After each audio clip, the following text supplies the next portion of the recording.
This was not the video I planned on making this week, but sometimes the universe has other plans.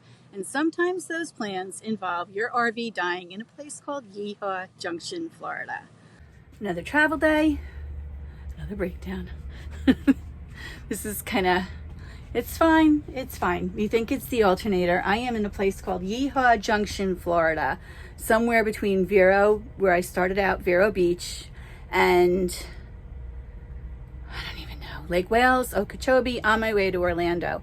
What happened next made me question everything about my decision to buy a used RV instead of a new one. By the end of this video, you'll know exactly why I'm more convinced than ever that I made the right choice. Hey everyone, welcome back to Making My Own Lane. I'm Nancy, and if you're new here, I document my life as a 60-plus solo RVer traveling across America. I share the ups, the downs, and sometimes the weird and controversial about living and traveling full-time in an RV. If honest, no-nonsense RV advice sounds good to you, hit that subscribe button and ring that bell. You're going to want to stick around for this one. Today we're diving deep into one of the biggest questions in RV life. Should you buy new or used? And I'm not just giving you theory, I'm giving you real numbers, real experiences, and a story that happened just this week that changed everything. So let me paint the picture. Thursday morning, I had what should have been a simple 3-hour drive. I left at 10 a.m., ETA 1 p.m., easy day, right? I might as well sit down, I'm going to be here for a while. But about an hour into the drive, I noticed my battery gauge dropping. Not good. I immediately turned off the AC, the radio, and anything that might be draining power. For a moment, it seemed to stabilize, and then it plummeted, even lower than before. Now, I'm in YeeHaw Junction, Florida. Yes, that's a real place. But the YeeHaw Junction is this tiny little place in the middle of nowhere. But there's a pilot, there's gas stations, it's a turnpike. It's a major thoroughfare. I had a choice. Get on the turnpike and hope for the best, or pull into this pilot truck stop I could see ahead. Thank goodness I chose the truck stop, because the moment I parked, my RV died completely, and it would not start again. And that's when the real adventure began. My first call was to roadside assistance, 15 minutes on hold, which when you're stranded feels like forever. I finally gave up and started calling local mobile RV companies. And you know what the first one told me? I'm in a dead zone. A dead zone at one of the busiest truck stops in Florida. He wouldn't come out, and he told me to find someone from Vero Beach, where I had just started that morning. Helpful, right? Second call, same story. Dead zone, they said. Find a tow truck to take you to a repair station, which is exactly what would have happened if I had been able to reach my roadside assistance company. Now, I knew I was in kind of the middle of nowhere, but I also had a pretty good idea what the problem was. And looking at all the traffic around me, I wasn't buying this dead zone story. So I did what any resourceful RVer does. I kept Googling mobile truck repair, YeeHaw Junction, Florida. And a new result popped up. Tim of DC&S Services. Sometimes the best solutions come from thinking outside of the box, or in this case, outside of the corporate roadside assistance playbook. I called Tim and explained what happened. Without even seeing the RV, he said, "Sounds like your alternator." This guy knew his stuff. He took down my vehicle information so he could pick up the part and was at the pilot station in about an hour. The starter clicks. I don't think it's a starter, but he's a mobile repair guy. So he thought it was the alternator, and he's picking up an alternator and coming here to see if he can fix me. If I can't be fixed, the next thing would be to get a tow to a station and get fixed there. So fingers crossed that this is a alternator and I can be back on the road again in a couple of hours. Right now I'm sitting in the no parking zone in a pilot, but I can't move this thing. No one's knocked on my window yet. It is what it is. I can't move. Just like that, he was able to jumpstart my Class C RV and move it to a safer spot where he could work on it. And work he did for the next 3 hours in 90-degree heat. So Rufus has decided to sit in front of the fan. It is about 84 degrees in the cab area right now, which is not terrible. No one's gonna die. And we do have, at least we have the mini split and the solar, and I have food. And what do you think? You know, even if I was stuck and I needed to stay overnight, I really could. Okay. But either way, it's either going to get fixed or I'm going to end up in a repair shop getting it fixed. So at least I have options. While I waited, I did what I do best. I made lists. And if you've been watching my channel, you know I'm a list maker. But this time I made two very different lists. List one, what do I need to put away and repack if I actually get back on the road today? I had pulled a lot of things out of the RV to use while waiting, and I was feeling pretty shaky and not sure how clear I was thinking. I wanted to make sure I drive away safely. List two, what do I take with me for the night if I have to leave my RV at a repair shop? The essentials for an unexpected hotel stay. And then Mother Nature decided to add some drama. The wind picked up, thunder and lightning started cracking, actually knocking out power to the pilot station and the surrounding area. There's the rain. You can see it off in the distance. It's not supposed to rain, but they are only an hour into this 3-hour job.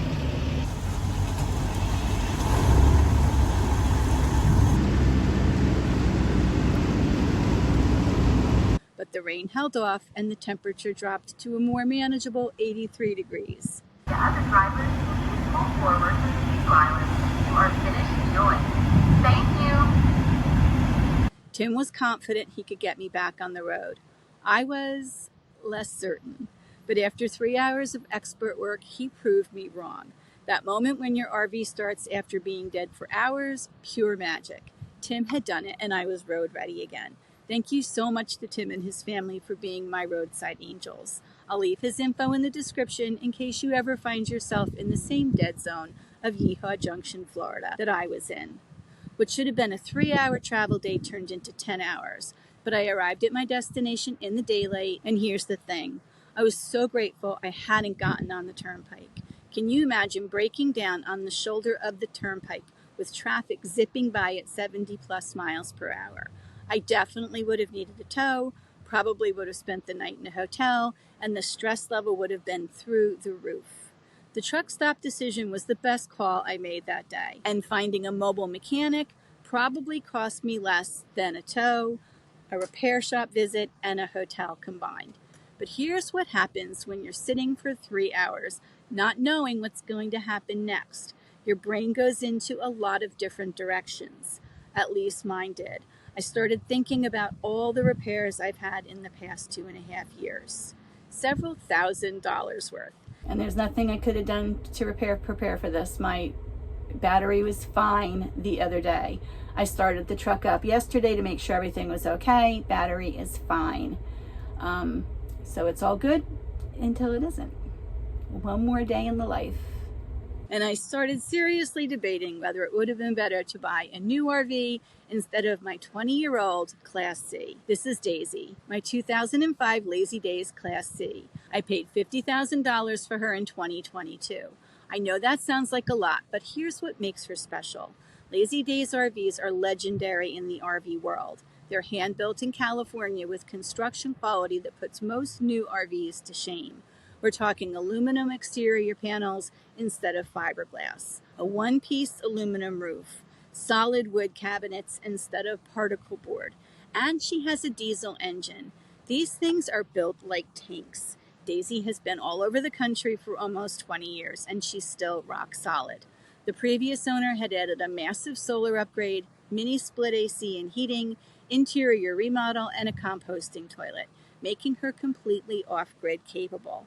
Plus, at $50,000, I paid cash, no payments, lower insurance, and if I wanted to sell tomorrow, I'd probably get back at least what I paid. That's 0% depreciation versus the 38% depreciation I would have taken on a new RV. So let's talk reality. In 2022, a comparable new Class C RV would have cost me at least $100,000. And here's what that would have meant. Monthly payments, higher insurance costs, and even with a warranty, things still break. You still have to pay for gas to get back and forth to the warranty center. Spend days out of your RV while it's repaired, hoping they do it right the first time. Let's do the math. If I financed half of that $100,000, the new RV at 6% for 5 years, and that's a generously low interest rate, my payment would have been $1,795 a month. Over 5 years, I would have paid $107,755 for an RV that's worth maybe $65,000 when I'm done. Finance it for 10 years, the payment drops to about $555 per month, but the total payments come to $116,600. For an RV at the end of 10 years, that's worth about $48,000. But wait, it gets worse. New RVs today, many don't come with the features I needed, like solar systems, upgraded electrical, or quality construction materials. You're often paying premium prices for basic features, let alone getting a diesel engine. All right, let's get down to brass tacks. I love numbers, so let's compare the real costs. My 2005 Lazy Days purchase price, $50,000. I paid cash. The estimated repairs over 5 years, about $4,000 a year or $20,000. The total cost, $70,000. The estimated resale value at the end of 5 years, $40,000. My net cost was $30,000. Here's the new RV calculations to a comparable new Class C purchased for $100,000. The financing costs for 5 years at 6%, $107,755. Basic maintenance like oil changes and tires, $5,000. Total cost, $112,755. The resale value after 5 years, about $65,000. The total cost, $47,755. That's a difference of $17,755, nearly $18,000 more for the new RV. But here's what that calculation doesn't include: higher insurance costs, extended warranty expenses, dealer markup, and here's the big one: opportunity cost. That extra $50,000 I didn't spend, it's been earning money in investments. At a conservative 5% return, that $50,000 becomes $63,814 after 5 years. Factor that in, and the real cost difference is over $30,000. But numbers don't tell the whole story. Let's talk about the experience factor. With a new RV, you're tied to warranty service centers. Ever tried to get warranty work done during peak season? You might wait weeks for an appointment, and warranty doesn't cover everything: wear items, user error, or damage from normal use. With my RV, I can take it anywhere. That day at YeeHaw Junction, Tim had me fixed and rolling in 3 hours. No appointment, no warranty paperwork, or worrying that I was voiding my warranty. No waiting for parts approval. Yes, I've had repairs, but I've also learned so much about my RV in the process. I know every system, every quirk, every strength. You develop a relationship with a used RV that you don't get with something fresh off the lot. And the build quality, my 2005 Lazy Days was built when craftsmanship mattered more than quarterly profits. The materials are better, the construction is more solid, and the design is time-tested. So sitting in that truck stop for 3 hours, waiting to see if I'd be sleeping in a hotel or my own bed, did I regret buying used? Not for a second. Here's what I realized. Breakdowns happen. They happen to new RVs. They happen to used RVs. The difference is how you handle them and what you've invested to get to that point. With my used RV, I have financial freedom. No monthly payments hanging over my head, lower insurance costs, and most importantly, I own an appreciating asset, not a depreciating liability. I have a rig that's proven itself over 20 years of travel. Every system has been tested, every weakness has been identified and fixed. Yes, there will be more wear and tear, but compare that to a new RV where you're essentially beta testing someone else's latest design. And when things do break, because they will, I have options. I can fix it myself, find a local mechanic, or call someone like Tim. I'm not locked into a dealer network or warranty restrictions. Look, I'm not saying that used is right for everyone. If you need the latest features, want that new RV smell, and don't mind the financial hit, go for it. But if you want real value, proven reliability, and freedom that comes with owning something outright, used might be your answer. The key is doing your homework. Research the model, understand the systems, budget for repairs, and most importantly, buy something you can afford without financing if possible. What do you think? Are you team new or team used? Drop your thoughts in the comments below. If this helped you think through the decision of buying used or new, hit that like button and subscribe for more honest RV advice. And remember, whether you're buying new or used, the best RV is the one that gets you out there making your own lane. I'll see you on the road.